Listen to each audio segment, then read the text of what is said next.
Firstly, thank you very much for having me. I realise I'm the last speaker. That's probably my own doing, unfortunately.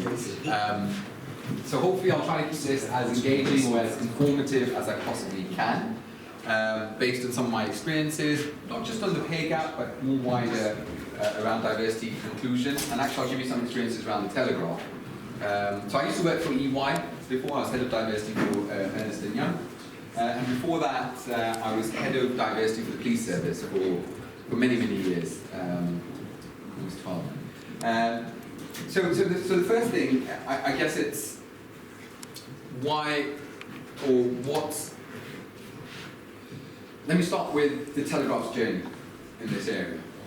So at the Telegraph, I've introduced belonging as a concept, which I feel really strongly about. And there's some reasons behind the belonging. So diversity and inclusion we all know about, we've talked about it for years, it's the thing. But belonging I felt really strongly about. And that's because when you look at the D&I space, there's a lot of us and them, right? There's this whole thing around, especially when you speak to the majority within an organization, the view is D&I is about women and people from ethnic minority backgrounds, or any other sort of diversity characteristic. And that's not good.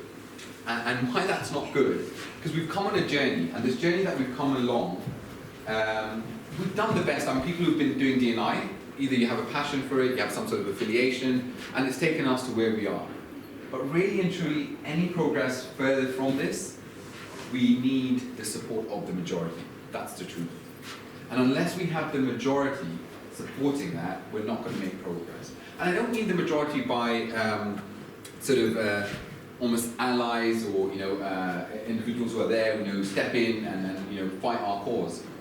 They need to feel part of the conversation around D&I or belonging. Belonging, therefore, creates that space where these individuals then feel, oh, actually, belonging. I want to create a sense of belonging. So when I had the conversation with some of our leaders at the Telegraph, one of the key things everyone wanted was, yeah, I want my staff to belong. I want them to be authentic. I want them to bring their true self to work. And everyone bought into that conversation, which was different to the previous D&I conversations I've had in other organizations. And then the beauty of belonging was that actually I could utilize belonging to put together a D&I strategy that isn't your traditional tick box strategy. And what I mean by tick box, D&I's created boxes.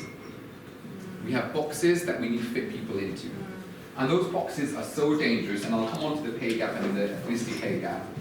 But those boxes therefore mean, because we've defined them, right? So people then assume that you must fit into one of these boxes. So I know in my head, you can be female, Bame, whatever other diversity characteristic, and then we try to fit you into one of them, because that's the definition.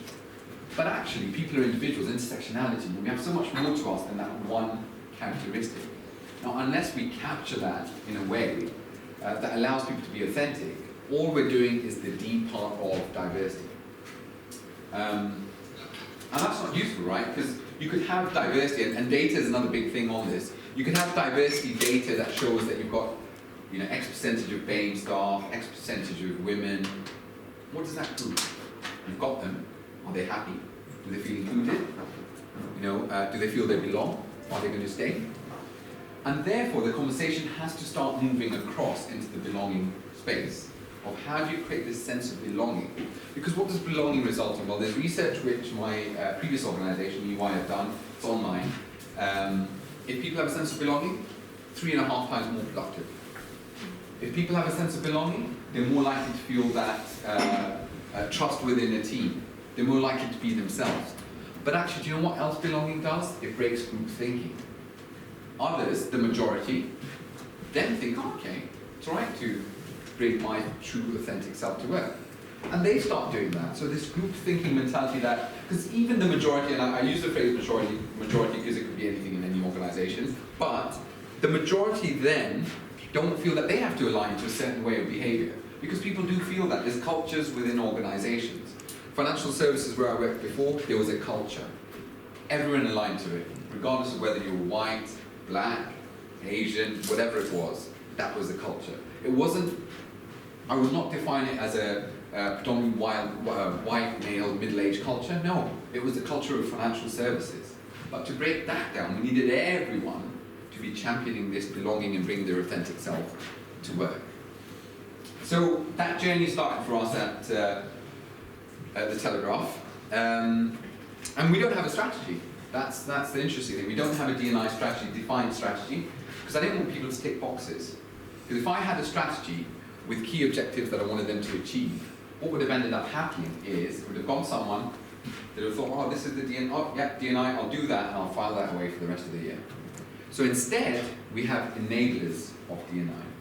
These enablers then are what each department will utilize to then put that lens on their business.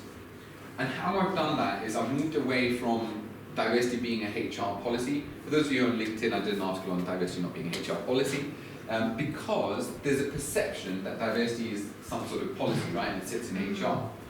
Recent examples have continuously proved that diversity has moved away from that space. It's a business imperative. And once we start seeing it as that, then every department starts coming on board with the whole conversations around diversity and its importance. Recent examples, just around why, and this is, I use some of these with our teams, but we all know the situation with Kinder Egg. Did you hear about Kinder Egg situation? Where they had they have a toy inside Kinder Egg. So they had a toy holding 3 balloons, and they decided to put a K on each one. So KKK, without realizing, right? It caused huge offense, and they had challenges as a result of that. Starbucks, we remember that, H&M.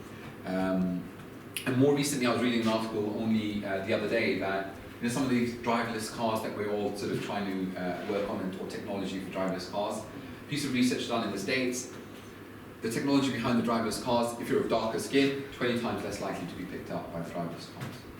That's because no one put diversity thought into the design of the software. This artificial intelligence world that we're living in that's taking over everything. So why I mention this is that this is the business case for diversity. It's not a nice to do, and I'd love people to do it because it's a nice thing to do, right? It's the right thing. But even if you don't want to do it for that reason, do it because it's business. The Telegraph, we pride ourselves on a certain group of people who read the Telegraph. We have a lot of affluent people, probably of a certain age bracket and so on. That's great, there are readers, they've kept us going for many, many years, but we need to think of new markets. So, this might surprise you, Snapchat. The Telegraph has 1 million subscribers on Snapchat. Shocked me, because I'm not even on Snapchat, right? So, and I looked into it and I was like, how did we achieve this 1 million? Same stories, just pitched in a very different way, for a different audience, for that age group. They don't want to see fake news, they want that, quality journalism, but pitched to them in the language they understand. And we start doing that. Instagram, we're doing the same thing. That's the power of diversity that we're trying to pitch within the business, that it's a business imperative. Advertising, I was reading a report the other day, decisions on buying vehicles. 70% of the decisions are made by women within the household on which vehicle to purchase. If you look at the majority of the ads around vehicles, they're aimed at men. Unless we shift, we start seeing that we're missing commercial opportunities to generate income. And trust me, when you have that conversation with leaders about money, they're all on board. Every single one of them. And I think that's the change. So that brings me on to the ethnicity pay gap. So we're the first publisher to publish our ethnicity pay gap. No one's covered it because the Guardian are not going to write about how great the Telegraph are, or even from the Financial Times. But we are the first. And I remember having this discussion with our leaders around that, because we do our gender pay gap, and it wasn't that good, but it's improved a lot. And I was like, we need to publish an ethnicity pay gap, and then think of other pay gaps as well. And the first question was, but is it a requirement? Does it have to be? And then they're like, well, but if it's not a requirement, why are we doing it? What's the purpose of doing this exercise? I'm like, well, what's the purpose of doing the gender pay gap? Yes, it's a checking point to understand where your gaps are, what you need to do. not to run around. I mean, a lot of organisations, when it comes to pay gaps, run around trying to see, when it's near to reporting again, how they can reduce their pay gaps. That's not the purpose. The purpose is, you've identified that you've got a gap, you know where your hotspots are, what are you going to implement? There's other organisations, by the way, who then look at how they can manipulate the pay gaps, some of the big financial service institutions, and that's dangerous in itself, right? But it actually gives you that light. So that's what I presented to our CEO, that's the reason we need to do it. It's the right thing to do. It will highlight where our gaps are. And I do know a bit more about the payback. I sit on I sat on the consultation committee for the government that looked at ethnicity pay gap. So there's so many discussions around what's it going to look like. There was discussions around, is it Bame, non-Bame, white, non-white? Is it the 16+1 census categories? Is it pay grades, £20,000 pay grades that they're going to look at? I am 99.9% sure it will be exactly the same reporting as the gender pay gap, because it's not about confusing it, it's about making it simple. They understand that when you start making it very complicated, less companies are likely to report back. And there's plans for other pay gaps. There's plans for LGBTQ pay gap, disability pay gap, and looking at how those can be addressed. So that was the conversation I had, and then we started looking at collating the information. Now, one of the really crucial things here is this whole Bame definition, and I must touch upon this. I absolutely hate the term Bame, BME, because you're trying to define a very large group of people under one banner. Black, Asian, minority. Even each one of those strands are different. Right? Someone who's black from the UK, someone who's black who's from Africa, someone who's black who's from America, different. Same with Asian people, different. But we group them together, right, and then assume that this is going to be their needs, right, when it comes to training, development, and everything else, and or we identify the gaps based on that. And a lot of companies do this. So it's about breaking those down. I mean, regardless of what the ethnicity pay gap ends up. So we report it based on Bame and non-Bame, because that's following a similar process. Internally, I have got data on each one of those, 16 point breakdown, and it's looking at each category differently, because the challenges then that you identify are different. The points at which people leave. I did a similar piece of work when I was at EY. EY's recruitment of Bame is 34%, which is really good, right? They used to all pat each other on the back around how good they are. You break that 34 down, less than 3% is from the black community. South Asian people love financial services, so they don't have a problem attracting them, but they have a problem attracting people from the black community. Now, unless you break it down, how are you going to identify solutions to where the sticking points are? Similarly, I looked at when people leave. A lot of Asian people leave after they get qualified, and the lazy excuse was that qualified want to set up their own business. Are you giving them an alternative that is better than their own business? Because if you give them that, they will stay. But to say they're only leaving because of that, Asian people ended up going back to Asia, because a lot of our staff came from there. The view was, but they're always going to go back. People from the black community stayed with us till director level, and then didn't get promoted, and then decided, you know what, I'm not going to do this anymore. So what that did was it made us understand, it moved our different departments away from the lazy sort of, oh well, they leave at this point, or they leave at this, or Bame, and it's not Bame, we're individuals, and stop treating us as individuals. So a lot of the work around our pay gap has done that for me at the Telegraph, where it's given me the opportunity to understand where our gaps are, which parts of our business are more highly populated than others. I think that's really, really important, because again, you find certain parts of the business which end up having more of an attraction of certain individuals.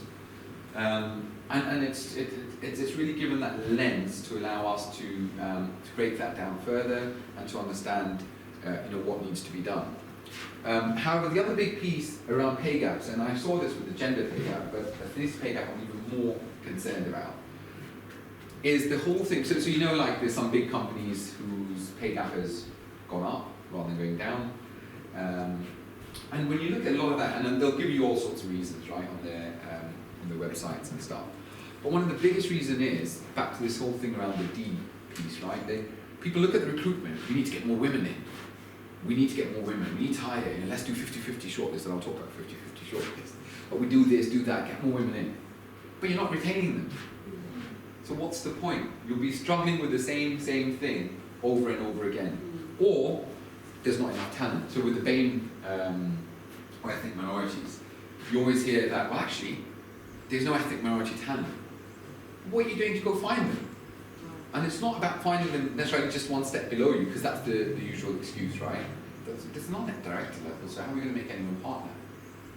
But what are you doing so in 5 years' time you don't have the same problem? Your pipeline's not, otherwise you continue, because everyone then throws it at someone else and someone else and someone else. So there's all those challenges that need to be identified, that I think are what the ethnicity pay gap supports, highlights, but it starts those conversations so that you can start looking at where, what, and how the concerns are. The other big thing is this whole thing around, with any pay gap, and I saw it with the gender pay gap, where there's all these new programs, fancy programs, right? Thousands and thousands of pounds spent on women's leadership program, this program, this personal, being more confident program for women, we'll fix them with that, and this and that, all these things. What are these programs doing, right? Nothing. And I'll tell you why. Because the problem isn't with these groups. I'm sick and tired. Next time someone tells me that, Asif, we'll put you in a special program, I'm putting a head button. Because I cannot deal with any more special programs to fix me. The problem is organizations need to change their structures. They've still got traditional structures in place. Even with things like, 50, so technology, growing arm in any business. 50-50 shortlist, so we've got, good mix of women. But your processes are geared up to hire men. How are you going to hire any women? You've got a shortlist, you'll interview them for the sake of it, but so it's turning that lens almost internally and looking at yourselves. And what processes do you have? What barriers do you have? This whole thing around, when we look at experienced hire jobs, one of the things I've started doing is whenever we're looking for a replacement job, let's start from scratch. Because actually, technology advancements, the future of work, everything changing, why are we basing it on who did it last? We always go with the, John did it last, he had 3 degrees, 50 years experience, so that's what we need from the next person.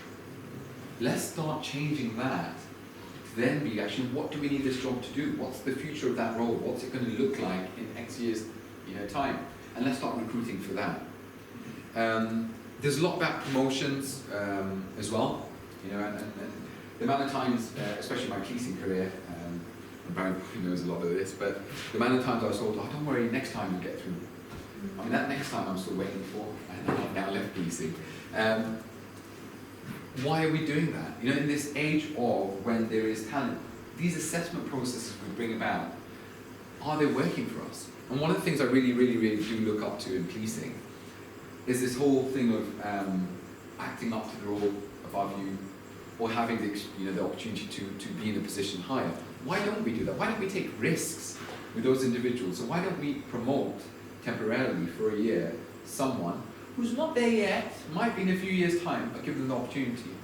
And why I say that, there's a piece of research, I can't remember who's done it, but there's a piece of research out there, when you temporarily promote someone, the chances of them succeeding is 94%. 94% of the person will succeed. So why are we not doing it? Why are we not promoting someone with the view that they'll learn? Because we're still basing it on what we think is best. And this whole thing of what and what's best, when there was a leadership program that an organization was running, and this is what it takes to be a leader, and we'll develop the women, and it was around gender, to be leaders. The program was based on 300 leaders they'd interviewed and what skills they need. The 300 were men. So if you're basing what they need to be as men to become leaders, how is that going to work? So you need to break that down and move away from what is the future of leadership? What are the qualities we're looking for in a leader? And that goes even across, I was doing a talk earlier on neurodiversity, and some of the companies and this shift around employing people with autism and so on. And I know SAP have done some great work, EY, where credit is due, they've done some great work around that. They employ people who are on the autistic spectrum, who are solving problems that the normal people within their organization could never solve. They're bringing a different insight. They're bringing solutions that one of them, and I spoke to someone at EY, they've got this training program they spent millions of pounds on. They've been running it for 10 years. One of these autistic people that they employed found an error on the program, and the trainer was like, oh, can't be. Went and checked and there was an error. So we'd spent millions of pounds, put about 15,000 people through it. No one noticed it, but this one person picked up on it. But when they had, so I spoke to SAP recently, and EY around, what were the challenges? And you know what the challenges were? Well, if someone's autistic, how are they going to face some of our clients if they're not making eye contact, if they're, And I was like, is that a skill for the job you need them to do? Is that a requirement? It's not. Those are soft skills. That someone presents themselves in a certain way. It's not needed. So why are we assessing based on characteristics that are not needed for the job? Let's move away from that. And the same thing goes with this whole, and the reason I bring that up is with this whole sort of issue of people of ethnic minority backgrounds who want to progress and develop. Why are you assessing them based on these skill sets that you think are required for the job? Why can't people be unique? Facebook did a great thing. I was speaking to the head of diversity. They've started allowing people to write emails the way they want to.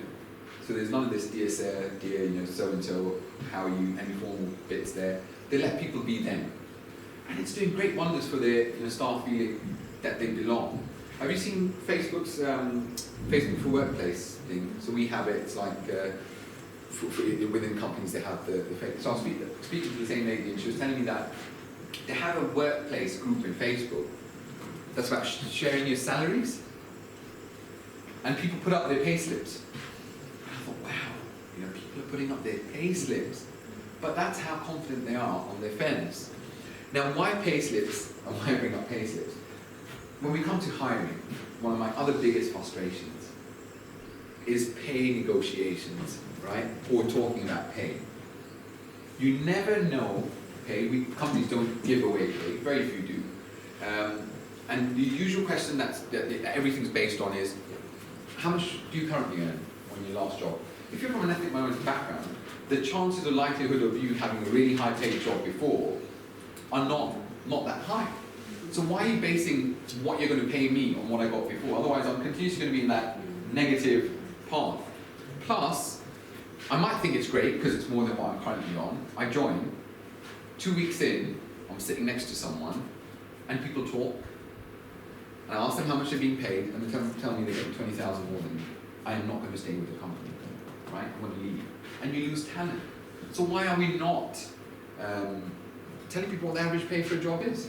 What average at this level, this is what we're paying, or what good pay in that position is, and let someone then sort of work out where they should fit. Women and people from ethnic minority backgrounds do not negotiate pay well enough. That's a fact. There's research out there that proves that. So what are we doing to address those challenges? And when I spoke to a group of leaders recently about this, they were like, that'll end up costing us all sorts of money. I'm like, it costs you money anyway, because you recruit them, you bring them in, you spend money on advertising, and then you don't retain them, and they leave. So why not just tell them? People can find, you can go on Glassdoor, and you can find out what people are getting paid in the company. So why not just tell me what good looks like, and I can assess, and I can then pitch myself in that way. Because there's nothing, trust me, and I've been in that situation, nothing worse than finding out that you've got a raw deal when it's come to a job. And these are the things that don't attract and retain your staff, and actually have an impact on your pay gaps. When we addressed our gender pay gap at the Telegraph, we did a pay audit, and we then looked at, what can we do? And we tried to address some of the historical differences, and that was the right thing to do. And that's the way it should be. We should make sure that we pay people, equal pay, yes, definitely, but even when it comes to pay gaps, we should look at why. Why is it? How can we address these challenges? So things, I think there's numerous things that we can do, and when it comes to pay gaps, a lot of people worry about pay gaps and what they're going to look like and all that kind of stuff. I think that's the beginning. I'm not really worried, and even when it comes to the reporting, I'm like, it's more about what am I going to do throughout the year, not that 1 month before the report comes out or when I have to report back. What difference are we going to make? Because do you know what? Even after we published our ethnicity pay gap, I had a number of messages from my ethnic minority staff. We're like, Asif, now what? What are we going to do now? And I'm like, well, we've signed up to the race charter, and they're like, then what? And I'm like, well, then we're going to do this, this, and this. And now we have regular meetings to discuss what's going on, and they're very challenging, even with me. And that's good, right? that's allowed them, it's given them those tools to say, now we're holding you accountable for what you've said. You know, you've published this, what you're going to do. And that's exactly what the gender pay gap did. It held companies accountable. It shone a light on them, which then resulted in them feeling they have to do something. The other challenge, and final challenge, and then I'll let you ask any questions if you have any, is the fear when it comes to ethnicity generally, but even around pay gaps, conversations around it, is the fear of terminology. It is so massive. And my biggest view on this, and it's a personal view, other people will disagree, who are from diverse backgrounds, is I now have reached a point, I don't really care, right, what you say, as long as your intention's right. Intention's right, ask me a question, I don't get offended if your intention's right. And actually the truth is, I might be alright with something, right? I might be alright with being called ethnic minority, for argument's sake. Someone else might not be. But that's because we're individuals. But let's go beyond what you're going to call me, and let's make a difference. Because otherwise, what ends up happening is everyone gets stuck on, can't say that, what's the terminology, don't want to say that, don't want to say that, this. No, none of that. When we released our ethnicity pay gap, they asked us to, well, we announced it in our town hall. And they asked if you know, I'm like, no, you announced it. You talk about it, I told our leaders. No, but what if you get questions? I'm like, yeah, and answer them. But how do we prepare? I'm like, you answer them what you think is best. And that will teach, you know, it will educate you, it will give you confidence around it, and you'll own it. And they did, so they got some really hard questions, right? Which they didn't know the answers to, I did. Especially around the things and stuff. But do you know what they gave? You know what answer they gave?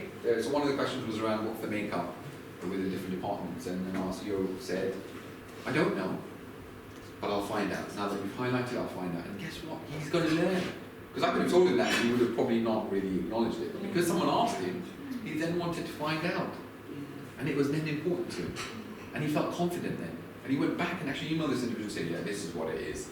So it's that empowerment. We need to go beyond the terminology and fear of terminology. We need to create, and I say we, especially people from ethnic minority backgrounds, let's allow this space for people to feel comfortable to ask questions, because we do get on a defensive, and I don't blame us, because history and numerous things that have happened result in that uneasiness around how people tackle certain conversations. I'm always defensive, even when someone's asking me like, where are you from? I'm from West London, and then they're like, no, where are you from? And I'm like, just ask me what you want to ask me, right? What's my heritage? Where's my heritage? But I've even acknowledged that maybe I need to be a bit more forthcoming, and then say, okay, you want to know where I'm from? I'll tell you. This is my history. This is my background. Because if I can make them comfortable, they'll start championing the cause. But if they're not comfortable, they'll be dismissive. Not dismissive, they'll be scared about acknowledging and taking charge of it.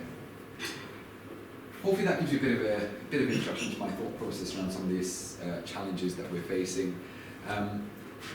Just one final thing to end on, quotas. And I say that because I was at a conference this morning and someone was like, we need quotas. And I was like, yeah.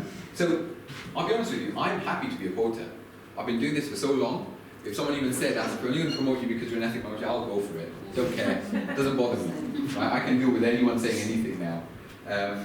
But I fear for younger generations coming through, they don't want to be a quota.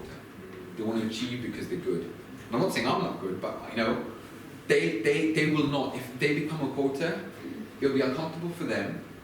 Or, what's the worst thing? You join an organization and then someone says you're only on that seat because, yeah. So I'm not for quotas. I'm all for creating channels and avenues and even targets. A lot of big companies have targets around ethnicity. Recently, Lloyds Banking Group have set targets for senior managers in top, which is quite bold from BME backgrounds. All the big firms have targets around BME and gender. Even targets, I think, to a certain extent, are dangerous because it's still that mindset, right? You only got promoted because they had a target of 30% female partners, so that's why you're a partner.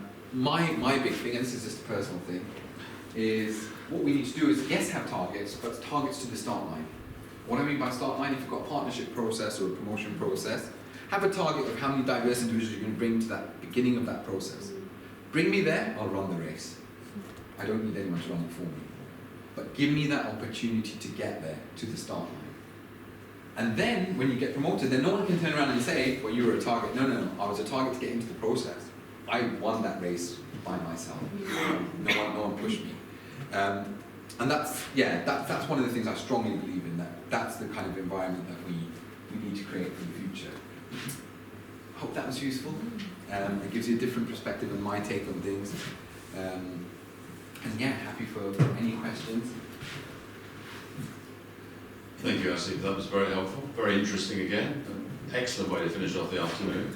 I'm conscious that, is there another event coming into this room a bit later on? No, there isn't. So I was just mindful of time, and we have overrun by a fair amount. I'm certain if anyone did have any questions to make maximum usage of your expertise. We have got some time. Any questions? So it was just, I've forgotten now. So how ready do you think that there is this move towards, in some companies, of bringing yourself to work and being yourself at work? How ready do you think that companies are for actually people bringing themselves to work? Yeah, so I mean, it's interesting, and even this bringing your true self to work conversation, right? No one brings their true self. I mean, the way I am on a Saturday, I can never bring that to work on a Monday. I'll probably get fired. But I think the key thing is that conversation, that choice needs to shift from the company to me. It needs to be my choice about how much of myself, and I might not want to bring myself, right? I keep on getting asked at the Telegraph that why do I wear a suit every day? Because no one in the Telegraph does, they're very casually dressed. And I'm like, that's me, that's my identity, I was speaking to a number of individuals the other day, and I'm like, I'm not afforded the opportunity to dress like you guys. And I'm like, what do you mean? I'm like, if I come in a hoodie and a pair of, Nike Air Max or whatever, forget, you might create an inclusive culture for me, but I'll get stopped down the road before I reach here because I've got a hoodie on. I'll get stopped on the way to the train station. Someone will look at me, I'll go into a shop, someone will think I'm going to nick something, so they'll start following me around. So I can't be me 100%, but that decision should lie with me. Now companies say it, but they're not ready because they perceive that there's a certain expectation, especially some of the professional service firms, law firms and so on, and the consultancy firms. But clients are changing. Your clients are not the same group of clients that you had before. And unless your clients start seeing authentic individuals coming forward, who might have personal things. I had a client when we were at EY, we were speaking to a client from India, and they wanted to know something about D&I, and the CEO of the company was Indian. So we started putting the traditional sort of package presentation. I mean, EY do some fancy stuff. Their PowerPoint, people sing and dance and jump out and all sorts of stuff. It's like a circus. So they started doing all that, and he knew that we were going to meet him, connected with me on LinkedIn, went out for a coffee, had a bit of a discussion about India and changes, and we connected because I was authentic, he was authentic, and when he came into that meeting, everything they said didn't matter because we had a connection. I was using a strength I have, which connected with him, and he kept on referring to me. He was like, Asif, what do you think about this and this? And we were laughing, and everyone in the room was like, you know him? I'm like, yeah, we met for a coffee, and the partner started panicking, of course, that how could you meet him and not involve us? And I'm like, but we connected on a different level. I was authentic and he was authentic, and we connected. But the reason I say that is that that's the future. People want to start connecting. Look at the largest growing markets, right? If you look at some of the biggest wealth markets, Africa, South Asia, the Middle East, how are we going to connect with these individuals unless we start being authentic? This perception that the dream or what we've sold from here before is always the right one is not right. I was speaking to someone at Range Rover not too long ago. Do you remember Range Rover's ads many years ago? It was always pitched as this affluent white family, quilted jackets, flat caps in a farm somewhere in the Midlands. That was Range Rover's image, and people bought that, right? Even people from other countries were like, that great British image. But now, you go to different countries, so I've got a background where I'm from Kenya, and you go there, and Kenyan people, they're not buying the British image, they've got their own identity. They want a Range Rover that's suited to what it means to be a wealthy, affluent, black family in Kenya. And that's the changing, sort of dynamics of your customers. If your customers are like that, unless you start understanding that and presenting your staff for being authentic, those old ways are not going to sell. Now, in reality, it will take much longer. I wish it was simpler and quicker. But to break those, we'll need more genuine leaders and real models. I do talk a lot about role models and real models, and I've done some articles on LinkedIn. Clearly, I'm trying to sell my LinkedIn. I'm big friends. We're already connected. I'm LinkedIn, Barry's Twitter. He's the main person for Twitter. Yeah, real models. You know, we need more genuine, authentic leaders who are expressing themselves. This notion, again, around ethnicity, that, you know, role model has to be someone who looks like you, is false. Role model is someone you can connect on. I remember when I was in policing, I was given a role model who was an Asian officer, who was a senior officer. We had nothing in common. He thought he was someone else half the time, pretending to be different, all that kind of stuff. A role model to me is someone, and today, right now, my role model would be, and is, probably a working parent, because I've got a young family and I'm trying to manage that. So for me, a role model is some senior leader, female, male, whoever can showcase how they manage that. And that's what we need people to speak up. Leaders just don't speak about themselves. It's always corporate, because it has to go through corporate comms. You know, 50 people have to check it before it goes out. You need to break that cycle.